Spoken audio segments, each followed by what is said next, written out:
Hello, hola, hey, aloha, bonjour, wherever you are in the world. Thank you very much for joining us today. And what I'm very much looking forward to is an awesome session.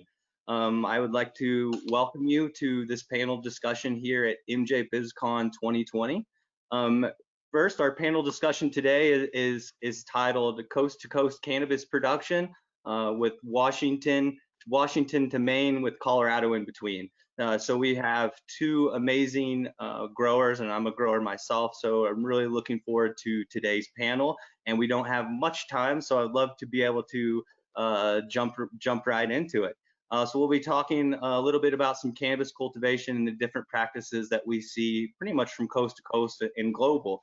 But before we jump into that, I'll give a little bit of a background to myself. My name is Ryan Wonkel, and I'm located here in Denver, Colorado. I am a second generation cannabis grower, ran multiple facilities here in the Denver, Colorado region from 2009 to 2015. And during that time have accumulated a couple high times, a couple awards. Also, currently I work for Heliospectra as the cannabis grower liaison and working with growers all over the world, from North America to Europe, Latin America, South Africa, Australia to Canada. We work with cannabis growers all over the world. Today we'll be working with two growers based in the West Coast and the East Coast. I would like to just give a little bit of background about Heliospectra. Heliospectra is an LED lighting company that was founded in 2006 by two plant scientists with one goal in mind, and that was to make crop production more efficient and more intelligent. So from the very beginning, Heliospectra has always focused on LEDs and plant growth, and will always focus on LEDs for plant growth. With that in mind, I would like to pass it on to our two panelists to be able to introduce themselves. So first off, we will, with no bias intended or anything like that, we'll pass it off to the East Coast, and I will have Ryan Aubin give an introduction of himself. Hey, thanks, Ryan. Thank you. So yeah, my name is Ryan Aubin. I'm actually the owner of Black Cat Cannabis. It's a recreational marijuana dispensary here in the state of Maine. I'm also the owner of RTG Medical Wholesale, which is a grow facility in southern Maine. We service wholesale marijuana for the medicinal market. I've been personally growing commercial cannabis for the past 10 years in the medical market. Now I'm starting to transition over into the recreational market as things start to change. And for the past 7 years, I've been working with Heliospectra Lights and other LED companies as the industry moves forward. Awesome. Well, I look forward to a lot of the information. I would say both you guys are some of the some of the most top growers that I like to be able to work with in the industry. So it's a pleasure to have both you guys on. But with that, I would like to pass it over to Andrew Sigler. Andrew. Thanks, Ryan. Hi, I'm Andrew Sigler. I'm the operations manager at Experience Organics. We are a recreational cannabis producer processor located in Washington State in Benton City. I oversee the production, processing, and sale of all of our product. I've been working with 207 Elixia lights in our facility for about 5 years now, and have completed about 100 cycles with these lights. I'm excited to be on this panel, and thanks for having me. Great. Thanks a lot, Andrew, for joining us. We pretty much have, I would say, all angles of the U.S. covered. So at least coastal, and myself being in Denver, Colorado, but we'll focus majority on yourself today, and we'll continue to, with our time kind of constraints today, I hope that you guys can continue to join us possibly in the future for another webinar and maybe more of an in-depth dive, maybe a walkthrough of your guys' facility. But with that, let's jump right into the heart of some of the conversation. And that would be a little bit of growing practices. Both you guys kind of have two different styles and approaches to growing, and I think that it's an important factor that there's not really a one size, one shoe fits all type mentality up industry, and it really matters on kind of your business model. But Ryan, can you walk us through a little bit of your growing style, practices, a little bit of your environment, and maybe reasons of why you've kind of chosen to do that? Yeah, for sure. So, I mean, I started first off transitioning to LED lights probably about 8 or 9 years ago. We were using HPS lights, single tier, blowing up rooms, trying to make these huge plants. You know, as things started changing in the industry, the medical program evolved. Plant count was a big deal. We really wanted to get the most we could out of small spaces. We moved to LED lights to save power, energy, all the good stuff. With that, I've tried, you know, numerous different companies, but it actually led me to a different, you know, style of growing altogether, because with the HPSs, you're looking to really light up the room. With the LEDs, we were looking more just to light up locations. So, you know, with that, we were growing, you know, single tier, maybe 4 to 6 plants per light. We were also restricted, you know, with plant counts in the medicinal market. Since then, I've actually transitioned over into the recreational market, and with that, we're able to do more of a sea of green. Sea of green is just going to allow me to put more smaller plants, less veg time, less plant work. And we're actually starting to do more vertical tiering, which has led me to use more rack style lighting. We'll get into, I guess, a little bit more lighting, but some of the earlier heliospectral lights that I was using are common to what Andrew might be using, where it was more of a fixed light trying to push out a lot of space. I had one of the old models, the E60. Amazing light, and it worked great for that single tier. We even did some double tier with it, but just the distance you needed from the canopy to where you hang the light, you know, posed a few challenges. With the newer fixture that you guys are making, and where the industry is kind of moving more towards, is that bar style fixture. I'm noticing that's just giving me more ability to do higher stacking, getting more out of my square foot of the actual facility.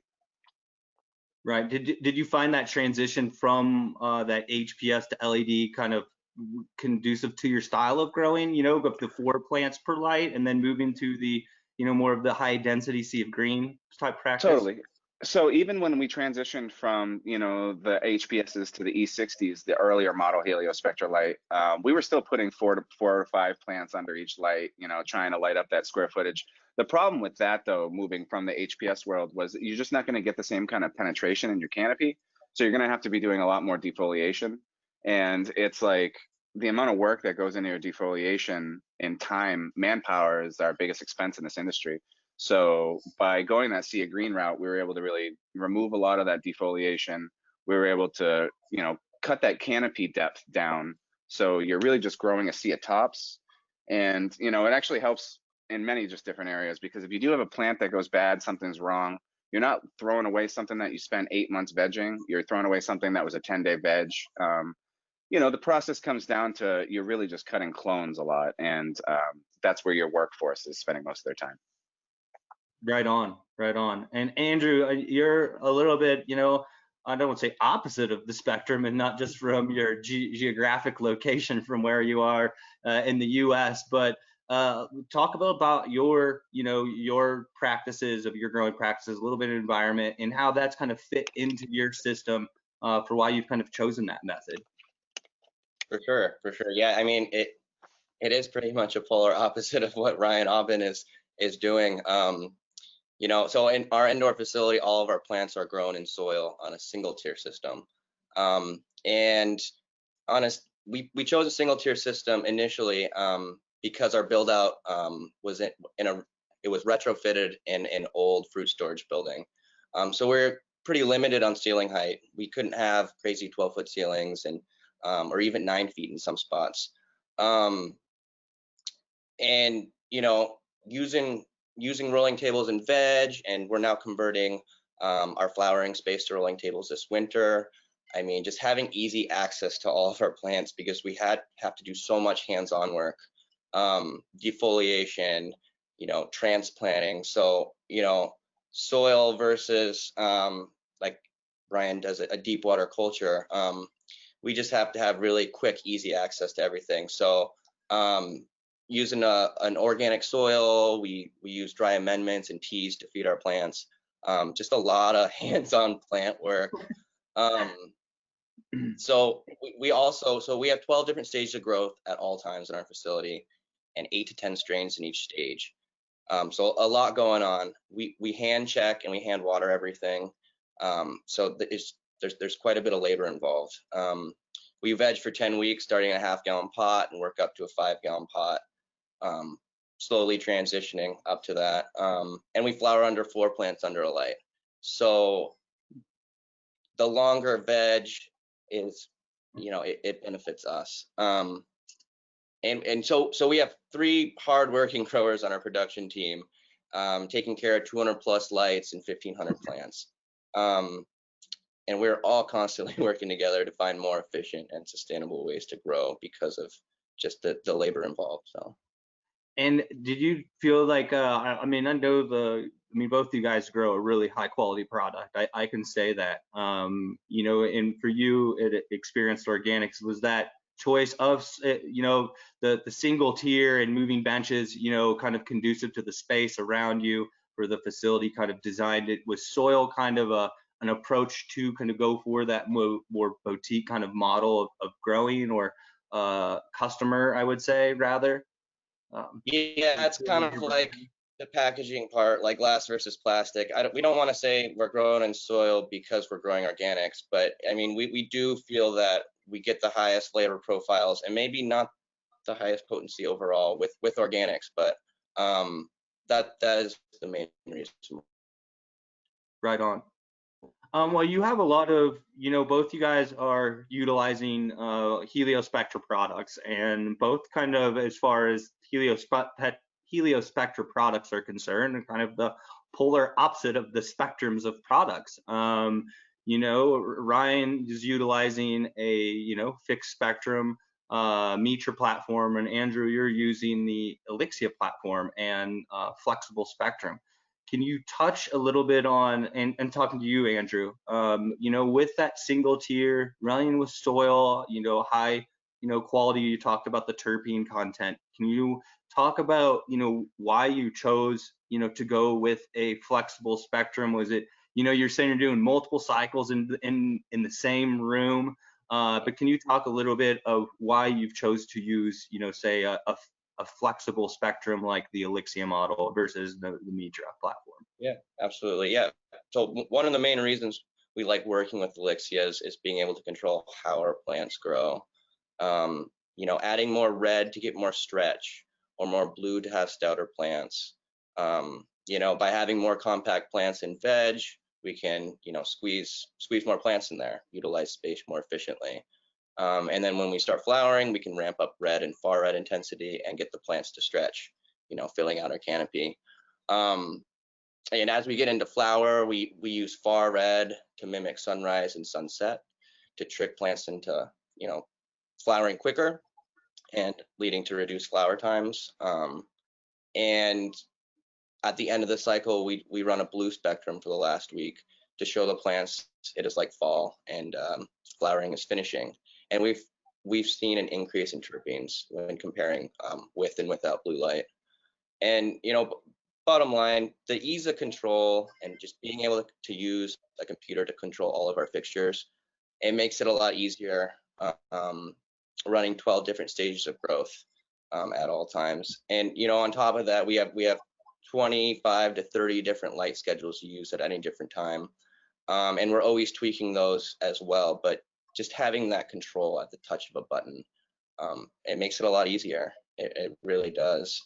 And at the same time, since we adjust our lights so much, we're never consuming 100% of the rated power. Elixia fixtures are rated at 635 watts, and I've measured in our veg, we only use anywhere from 200 to 400 watts, and in flower, we use about a 500 watt average. And so compared to HBS or, old HIDs, that's, it's quality versus quantity, right? Yeah. I think that you probably, utilize the spectrum control and all aspects of your grow with having the multiple different rotations. You do utilize the far red very uniquely compared to, some of the other growers that we do work with. So I definitely, encourage, we've had you on webinars in the past where you've spoke about some of your lighting strategies, and I look forward to hopefully having you join back into the future and taking a more in-depth dive to your facility and specifically how you're utilizing some of the spectrum controlled options. Sure. Now with that, there's, obviously a place for, slimmer profile racking lighting. And I'm assuming for you, Ryan, why you went from, you've actually utilized the adjustable spectrum as well. I know you've utilized that in the past. But, you've went from like kind of that shape of the unit of the Elixia model to going with the Mitra platform, which is a fixed spectrum light that comes with different spectral options. Is it safe to say you went with it because of that racking style? And I guess why other choices? Man, I mean, so racking style made a huge difference into why I wanted to go with that fixture. If you remember trade shows years ago, I was always bugging you guys to get on, creating the fixture that can help me put an extra tier in the room, because we started off with a single tier with the E60s, which are very much like the Alexias, which, by the way, still a great light. I use those lights from my previous flower room in my mother rooms and in some of my bedrooms. They're running 7 years strong, so still really happy with those fixtures. As far as the Mitra, though, what I did notice since I started using LEDs from the very beginning was the lack of penetration into the canopy. And once you added that broad spectrum and you threw in a little more of that green and yellow light, you do notice more penetration. So you are getting, more, I guess, solid growth in these bottom nodes. Because with any LED, you're going to see the formation of these bud sites, but for them to actually fill out and make it worth your time for the trimmers and all that stuff, I mean, it was a huge difference from the first round once I did go to those broad spectrums on how much trim I generated versus the older fixture lights. The amount of trim actually went down significantly because more of the material ended up being flower. Versus some of that bottom stuff that ends up making it to the trim bins, which gets processed into the oil. Not a bad problem, but just something that we noticed as well. Definitely the Mitras work better for the racking situation. And, what Andrew did, say, which I guess I didn't even mention, is I do grow hydroponically. So I'm not, running soil. We're trying to do 16 to 32 small plants that have been vegged for 10 days in a 4x4. We're trying to get 2 or 3 of those in a 10-foot room vertically. We're still figuring out the math on wattage on these Mitras, and every plant's going to grow differently, stretch differently. We try to also monocrop our rooms so we can really figure out the food recipes for each specific strain. Again, when you're using hydroponics, you're feeding everything in the room unless you really want to invest on an irrigation system that's just more technical than something I'm looking for. But in the past year, I have actually switched to salts. I'm achieving around 44 cents a gram or $200 a pound for my costs. So I mean, I'm really happy with where I'm at in production. And now, really, the key is how can I expand within the same rooms without expanding facilities with more output? And I think the Mitra and an additional level to the flower room could really be the ticket. Yeah, you see a lot of, regulations or prices of real estate, and they will sometimes push you towards, do I go single tier? Do I go double tier? So a lot of the times, the regulations will start to dictate kind of which direction you go. And it's great, that having that adjustable spectrum really gave us flexibility to, we really feel comfortable with having an optimized spectrum, working closely with growers like yourselves when it comes to spectrum development with that Mitra. So it's really great to continue to work with growers and getting all that feedback. I know we'll be cutting probably a little bit of close on time, and I really look forward to continue talking and future webinars with you guys. Ryan, you have a few strains just quickly out there that you like working with currently out in Maine, or what's popular? I know there's a lot of awesome local breeders out in Maine, and Maine's very much of supporting those local guys. And I could definitely say there's some fantastic genetics out into those regions. Anything that's working for your racking and hydro shelving? Again, man, for those racking, we're running a few different varieties. In the industry is always changing. Sometimes they want the gas, sometimes they want the low THCs. We're running a strawberry apricot that's really popular out here right now. Actually came from Honey Sticks Genetics. So, he's really good with what he's doing. We got a milk and cookies, which is like some super gas. You know, I mean, people are really happy with higher THCs in the rec market, and for these medical market guys, I think you're seeing more of like the variety. You know, they're not necessarily shooting for the crazy stuff. They really want that boutique strain. And you know, me being the size I am, that's really what I have to shoot for, is that boutique strain, because I'm not putting out, you know, like some of these larger facilities. And I'm in a small demographic area. I'm in Maine, you know, so I think Andrew can kind of relate to that to some degree, being in the northern half of, you know, you're not in Cali, you know, so it's not as crazy as it could be, you know. Yeah. So With that, Absolutely. what's hot out there right now in Washington? I know that you guys actually do some breeding yourself and kind of making your own proprietary strains, but what are you guys growing out there known for? So what we're known for is our Gandalf, which was created in-house, and we've been running that for probably 8 years now, going into medical. And like you said, we're always creating new strains, testing new strains. We have an LA cookies that we created probably about 3 years ago now, and that's been a customer favorite, LA Pure Kush and XO cookies. But we try to, since some of our strains are so unique and people just haven't heard of them before, we try to keep half of our strains common named ones, you know, Sour Tangy, Kimbo Kush, just because we're trying, just having less than a dozen strains and trying to cater to everyone in Washington. We want people to be able to recognize stuff and not just be, hey, what is Gandalf? But it's like Ryan said, it can change all the time. I mean, every time you go into a store, oh, cookies, or we want more cake stuff. And since our retail partners know we can breed, they think we can, boom, just instantly find the next hot strain. But you know, and it's like you said, Ryan, you know, just having a diversity of in our strains, fruit versus funk, sweet versus sour.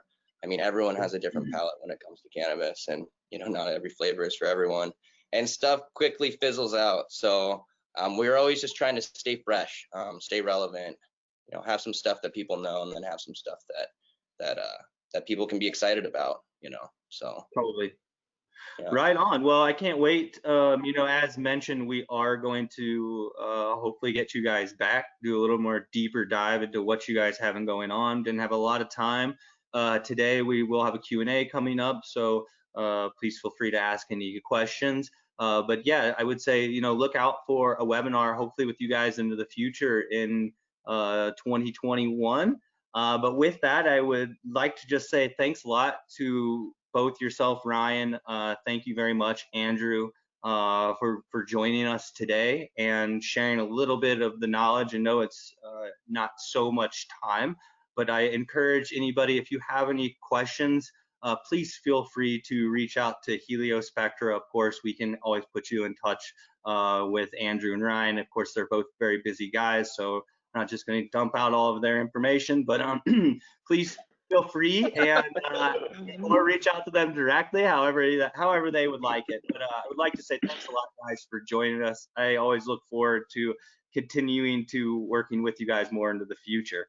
I would also just like to just give a quick mention to, you know, go by, check out Heliospectra's booth here at MJBizCon. If you have any question about Heliospectra or any of the solutions that we might have to offer, or how you might be able to come home with a hat, or at least get a hat sent to you. And there's also, you can also get some technical services care package that you could potentially win. So I would love for us just to check it out and give a shout to any one of our team members, and we're happy to give you a help. And with that, I would like to say thank you, and we will move on to the Q&A session. thanks again, Ryan. Thank you. Thanks, guys.